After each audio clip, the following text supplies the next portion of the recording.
Today I am going to discuss about the eye drops.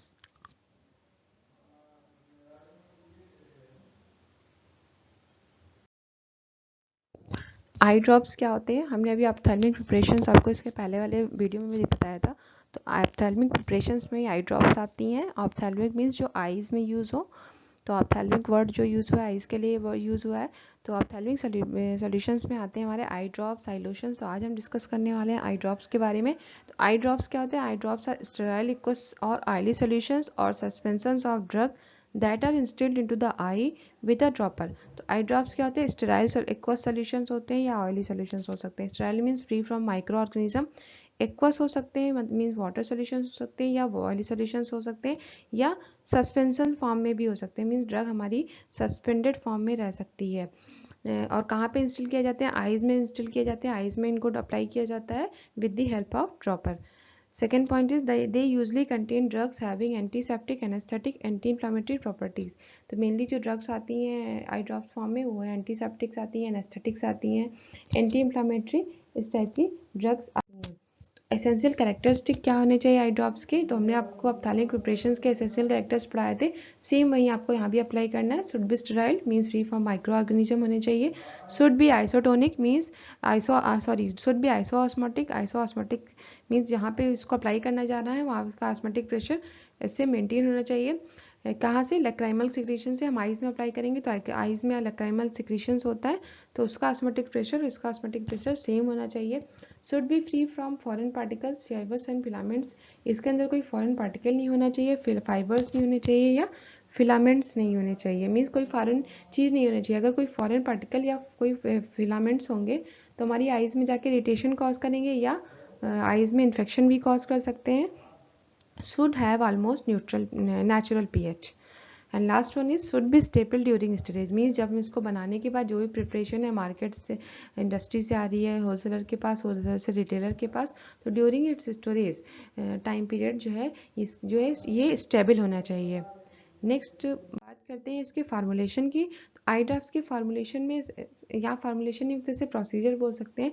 तो पहले हम क्या करते हैं इसे बैक्टीरियासाइड या फंजीसाइडल विकल का प्रिपरेशन करते हैं। क्योंकि जो the aqueous and oily vehicles are used in the preparation of eye drops, the aqueous vehicle may support the bacterial or fungal growth, so the following preservative can be used in the eye drops.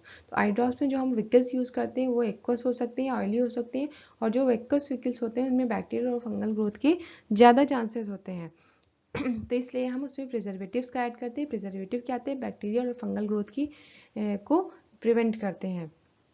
तो जो भी preservatives हम use करते हैं eye drops के लिए वो हैं phenyl mercuric nitrate, benzalkonium chloride, chlorhexidine acetate. Next one ही नेक्स्ट हम स्टेप क्या करते हैं? Preparation of solution of medicaments and adjuvants. तो जो भी हम इसमें एडजुएंट्स यूज करते हैं, एडजुएंट्स हम जिसको यूज़ करेंगे एंटीऑक्सीडेंट, प्रिजर्वेटिव्स, ये सब चीज़ें जो हम यूज़ करेंगे तो उसको हम मेडिकामेंट्स के साथ एक सोल्यूशन फॉर्म बनाते हैं। Medicaments are dissolve in aqueous vehicle containing suitable antimicrobial agents. Next is clarification करते हैं। क्लैरिफिकेशन अब हमारा जो मेडिकामेंट है वो डिजॉल्व हो गया है उसमें किसमें? विकल में एडजुएंट्स के साथ। तो अब इसको हम फिल्टर करेंगे, क्लैरिफाई करेंगे। तो eye drops are clarified by passing the solution through membrane filter having pore size 0.8 micrometer. The clarified solution is immediately transferred into final container and sealed to exclude the microorganism. तो इसको क्या करते हैं? जब आई drop हमारा solution बन जाता है उसके बाद हम तुरंत उसको क्या करते हैं? मेम्ब्रेन फिल्टर से पास कराते हैं जिसका पोर साइज 0.8 माइक्रोमीटर के अप्रॉक्स होता है। उसके जैसे हम इसको फिल्टर करते हैं तो उसको हम फाइनल कंटेनर में तुरंत ट्रांसफर करके सील कर देते हैं ताकि उसमें कोई माइक्रो ऑर्गेनिज्म की एंट्री ना हो जाए। एंड नेक्स्ट स्टेप हम करते हैं इसमें स्टेरिलाइजेशन।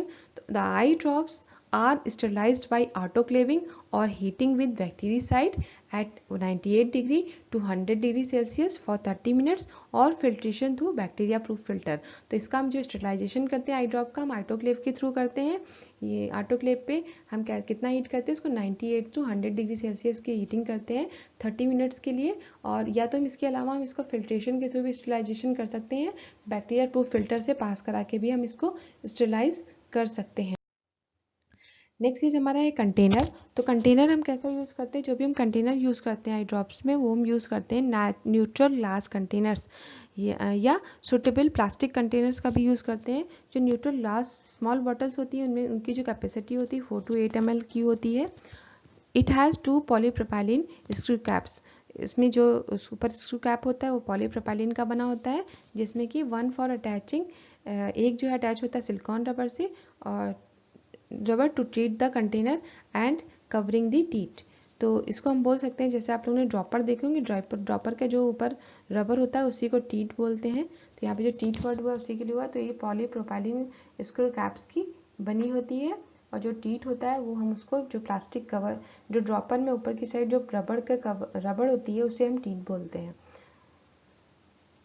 सो लास्ट बात करते हैं हम लेबलिंग की। तो आई ड्रॉप्स पे जो लेबलिंग होती है, हम जाहिर सी बात है आईज में वायर ही यूज़ कर रहे हैं, फिर वो क्या होती है अंदर तो बॉडी कैविटीज़ में जाती नहीं है, तो इस पर भी हम फॉर एक्सटर्नल यूज़ ओनली लिखते हैं along with storage condition, means cool place पे स्टोर करना, जहाँ भी स्टोर करना ये हम उस पर मैंशन करते हैं ताकि उसकी जो एक्टिविटी है वो फुली मेंटेन रहे। So it was all about the eye drops. If you like my video, subscribe my channel and don't forget to press bell icon. Thank you.